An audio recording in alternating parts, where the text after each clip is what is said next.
Mga kapuso apisar, madamo nga mga turista ang nagsaulog sa New Year sa isla sang Boracay nangin matawhay ini suno sa Malay Police. Pila ka mga turista naghingagaw na pauli subong adlaw. Si Kim Salinas nakatutok live sa isla sang Boracay. Kim, kamusta dira?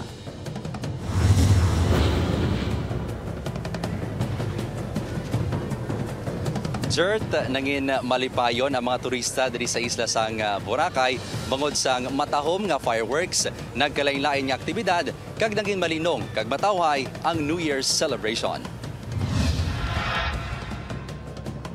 Sa pihak sa pagdagsa sa madamo nga bisita sa Boracay, makabig sa Malay Police nga generally peaceful ang pagsaulog sang bagong tuig sa isla. Wala sang na-record nga anuman nga insidente sa pagsugalaw sa 2024 sa Boracay ang kapulisan. Generally peaceful tayo with zero incident po dito sa buong isla ng Boracay. The people, the tourists, and yung mga bakasyonista natin enjoyed po yung ating fireworks display. Masobra 20,000 ka turista ka mga residente ang nagsaksi sa grandioso nga fireworks display sa isla sang Boracay base sa pagbanta sang Malay Tourism Office. Magluwas sa 81 ka police personnel, dugang nga 219 ka force multipliers ang ginpang-deploy sa isla. Kag matapos ang masakong long holiday, kay nasang aga, madamo sa gihapon yung mga turista ang nagpaliwaliwa sa matahom nga baybayon sang Boracay. Ang ganda kasi this is once in a lifetime for the kids kasi we're from San Francisco. Buwas pa magapauli ang pamilya ni Elena. Apang talalupang doon nga amat-amat na nga nagadamo ang nagapauli nga pasahero. Bangod buwas, balik obra na. Yeah, actually back to work tomorrow. Yung pinag-usapan namin ng wife ko going back kanina na bitin.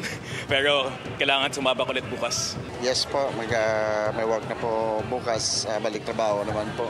Nag-enjoy naman kami sa Boracay. We experience a lot of activities there. Suno sa Port Administrator sang Cagban Jetty Port, mas madamo ang outbound passengers kung ikumpara sa pakadto sa isla. Ginalauman man ang pagdamo sa mga magapauli nga mga pasahero sa Katiklan Airport.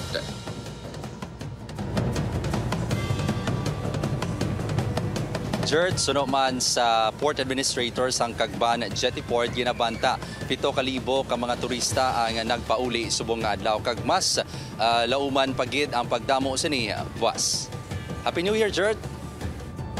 Happy New Year kag salamat sa update kapuso Kim Salinas.